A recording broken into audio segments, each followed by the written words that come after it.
Section 31. Sentences in cases of conviction of several offences at one trial. Subsection 1. When a person is convicted at one trial of two or more offences, court may, subject to provisions of Section 71 of Indian Penal Code, sentence him for such offences to several punishments prescribed therefore, which such court is competent to inflict. Such punishment, when consisting of imprisonment, to commence the one after expiration of other, in such order as the court may direct, unless the court directs that such punishment shall run concurrently. तो क्या बोला है इसमें?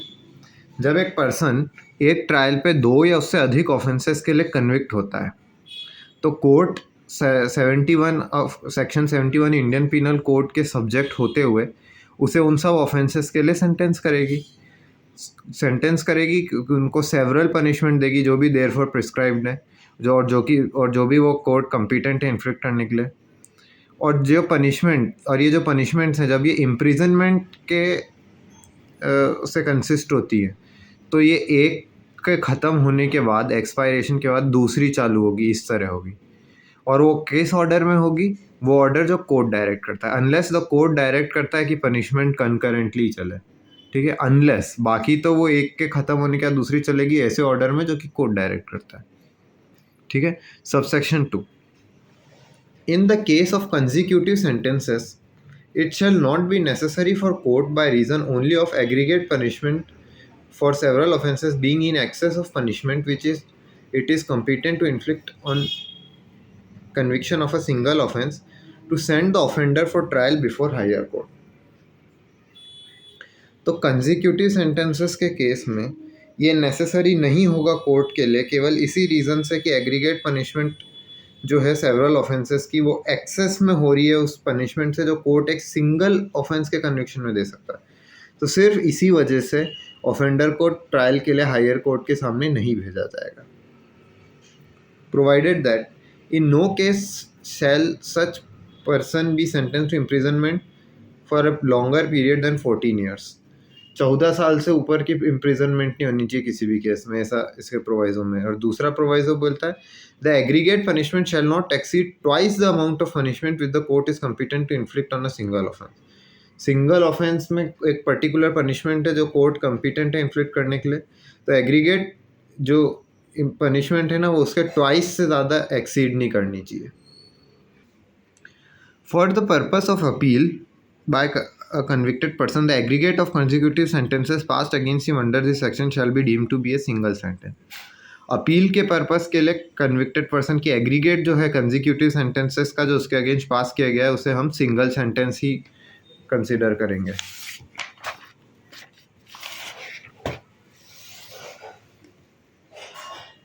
Chapter 4. Powers of superior officers of the police. Section 36. Power of superior officers of the police में police officer superior in rank to an officer in charge of police station में exercise same powers throughout the local area to which they are appointed and may be exercised by such officer within the limits of his station. तो section 36 power of superior officer of police क्या बोलता है? Police officer जो superior है rank में officer in charge of police station में, वो same powers exercise करेंगे through out the local area जिधर वो अपॉइंट किए गए, जो कि एक्सरसाइज किया जाता है officer in charge of police station द्वारा उसके स्टेशन के लिमिट्स में. वही पावर वो थ्रू आउट लोकल एरिया में सुपीरियर ऑफिसर्स एक्सरसाइज करेंगे जहाँ पर वो अपॉइंट किए गए. सेक्शन 37 है public when to assist magistrates and police. 37 है public when to assist magistrates and police. Every person is bound to assist a magistrate or police officer reasonably demanding his aid in taking or preventing the escape of any person whom such magistrate or police is authorized to arrest, or in prevention or suppression of a breach of peace, or in prevention of any injury attempted to be committed to any railway, canal, telegraph or public property. 37 ये बोलता है हर person bound है assist करने के लिए magistrate या police officer को जो रीजनेबली उसकी एड डिमांड कर रहा है, किसमें? टेक करने के लिए, प्रिवेंट करने के लिए escape of any person whom such magistrate और police officer is authorised to arrest, prevention या suppression of breach of peace के लिए, prevention of any injury attempted to be committed to any railway, canal, telegraph और public property के लिए। ये easy है, इसमें समझाने का तो कुछ है नहीं। 38, aid to person other than police officer executing warrant. When a warrant is directed to a person other than a police officer, any of other person may aid in execution of such warrant if the person to whom warrant is directed be near at hand and acting in execution of such warrant. ठीक है, जब warrant direct किया जाता है किसी person को other than police officer को, और कोई भी अदर पर्सन एड कर सकता है उसके वारंट के एग्जीक्यूशन में, अगर वो पर्सन जिसको वारंट डायरेक्टेड है वो नियर एट हैंड है और एक्ट कर रहा है उस वारंट के एग्जीक्यूशन में। तो 39 है public to give information of certain offences. बस अंदर का पढ़ने की जरूरत नहीं, ये याद रख लो, सर्टेन ऑफेंसेस का इंफॉर्मेशन देना है ये। और देख लो, absence of any reasonable excuse, burden of proving which excuse shall lie upon the person so aware. ठीक है, forthwith give information to nearest magistrate or police officer of such commission or intention.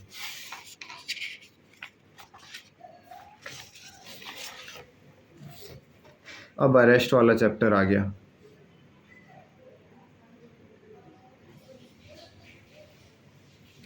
इसमें पहले case देख लेते हैं, Birendra Kumar Rai versus union of India. It was held that to make an arrest, the police officer need not handcuff the person, and it can be completed by words also if the person submits to custody himself. Constitutionalism में ये handcuff के against case है, Prem Shankar Shukla versus Delhi administration का। फिर है state of Haryana versus Dinesh Kumar का case.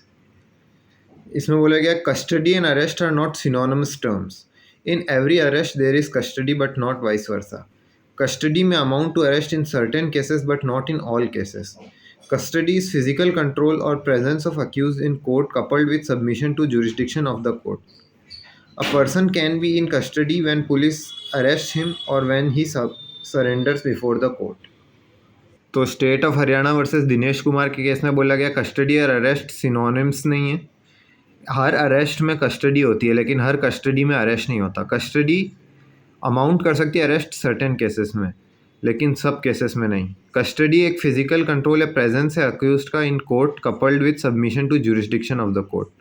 सब ठीक है, फिजिकल कंट्रोल या प्रेजेंस ऑफ अक्यूज्ड, साथ में अक्यूज्ड का कोर्ट के ज्यूरिसडिक्शन में सबमिशन। पर्सन कस्टडी में हो सकता है even when police arrest him और when he surrenders before the court, दोनों तरीके से। अब चैप्टर 5 पढ़ेंगे हम, अरेस्ट ऑफ पर्सन्स। इसमें सेक्शन 41 है व्हेन पुलिस में अरेस्ट विदाउट वारंट। ये बहुत बड़ा सेक्शन है, इसको पूरा रीड नहीं करेंगे, ऊपर ऊपर से मैं सब बता दूंगा। तो कोई भी पुलिस ऑफिसर बिना एक ऑर्डर फ्रॉम अ मजिस्ट्रेट और बिना वारंट के अरेस्ट कर सकता है किसी पर्सन को, ए जो उस पुलिस ऑफिसर के प्रेजेंस में कॉग्निजेबल ऑफेंस कमिट करता है। हाँ, तो 41 में हम बात कर रहे थे, कोई भी पुलिस ऑफिसर बिना एक ऑर्डर फ्रॉम मजिस्ट्रेट के और बिना एक वारंट के किसी पर्सन को अरेस्ट कर सकता है जो उसके पुलिस ऑफिसर के प्रेजेंस में एक कॉग्निजेबल ऑफेंस करता है ऐसे आदमी को, या फिर जिसके अगेंस्ट एक रीजनेबल कंप्लेंट की गई है, क्रेडिबल इन्फॉर्मेशन रिसीव की है, या रीजनेबल सस्पिशन एग्जिस्ट करता है कि उसने एक कॉग्निजेबल ऑफेंस कमिट किया है पनिशेबल विथ इम्प्रिजनमेंट, जो कि 7 साल से कम की हो सकती है या फिर जो 7 साल तक एक्सटेंड कर सकती है, वेदर विद और विदाउट फाइन, अगर फॉलोइंग कंडीशन सेटिस्फाइड हो रही है तो पुलिस ऑफिसर के पास रीज़न टू बिलीव है उस कंप्लेंट, इन्फॉर्मेशन या सस्पिशन के आधार पे कि उस पर्सन ने ऐसा ऑफेंस कमिट किया है, और पुलिस ऑफिसर सेटिस्फाइड है कि ऐसा अरेस्ट नेसेसरी है उस पर्सन को कोई फर्दर ऑफेंस कमिट करने से रोकने के लिए, प्रॉपर इन्वेस्टिगेशन के लिए, प्रिवेंट करने के लिए उसको कि वो एविडेंस की डिसअपीयरिंग या टेम्परिंग कर दे, या फिर प्रिवेंट करने के लिए उस पर्सन को कोई इंड्यूसमेंट, थ्रेट या प्रॉमिस करने से किसी ऐसे पर्सन को जो अवेयर है केस के फैक्ट से, या फिर अनलेस वो जो पर्सन अरेस्ट किया जा रहा है उसकी प्रेजेंस कोर्ट में जब भी हम रिक्वायर करते हैं तब वो इंश्योर नहीं हो सकती। ठीक है, पुलिस ऑफिसर वो रिकॉर्ड करेगा अरेस्ट करते हुए उसके रीजंस इन राइटिंग। इसके प्रोवाइजो में ये भी दिया हुआ है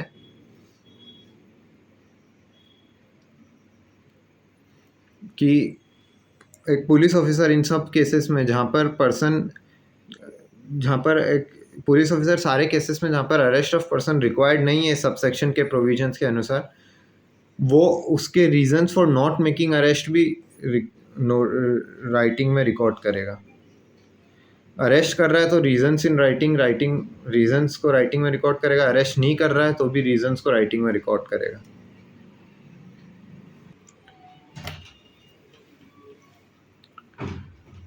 क्लॉज बी ए क्या बोलता है?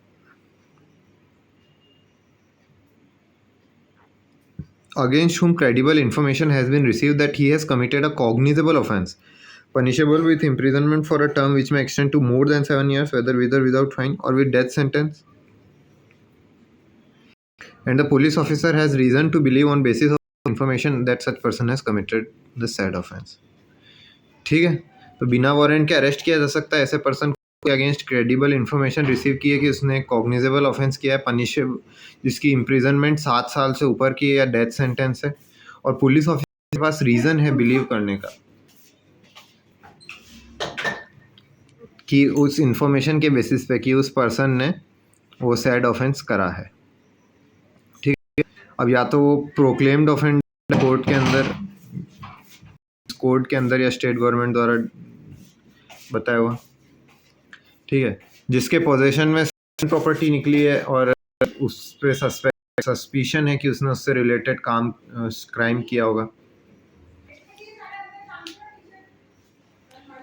जो ऑब्स्ट्रक्ट करता है पुलिस ऑफिसर को उसकी ड्यूटी के एग्जीक्यूशन में, या फिर जो एस्केप कर रहा है, अटेम्प्ट कर रहा है एस्केप करने के उसके लॉफुल कस्टडी से। फिर एफ वाला है जो कि जिस पे रीजनेबल सस्पिशन है कि ये डेजर्टर है आर्म्ड फोर्सेस का। जी वाला एक्स्ट्राडिशन के लॉ से रिलेटेड में जिसको करना है, ठीक है। एच वाला वो रिलीज कन्विक्ट होते हुए ब्रीच करता है कोई रूल की जो सब सेक्शन 5 ऑफ 356 में है। आई जिसके अरेस्ट के लिए रिक्विजिशन आई है दूसरे पुलिस ऑफिसर से, ठीक है। सबसेक्शन 2 में बोलता है subject to provisions of section 42 no person concerned in non cognizable offence और against whom complaint has been made or credible information has been received or reasonable suspicion exists of his having so concern shall be arrested except under warrant or order of a magistrate। तो इसमें subsection साफ बोल दिया गया है कि section 40 है उसके प्रोविजन के सब्जेक्ट होते हैं। 42 है arrest on refusal to give name address, इसके प्रोविजन के सब्जेक्ट कोई भी पर्सन जो कंसर्न्ड है नॉन कॉग्निजेबल में, जिसके अगेंस्ट कंप्लेंट की गई है, क्रेडिबल इन्फॉर्मेशन रिसीव की गई है, रीजनेबल सस्पिशन है कि वो ऐसा नॉन कॉग्निजेबल ऑफेंस में कंसर्न्ड है, वो कभी अरेस्ट नहीं किया जाएगा बिना वारंट या मजिस्ट्रेट के ऑर्डर के। ये हो गया सेक्शन 40।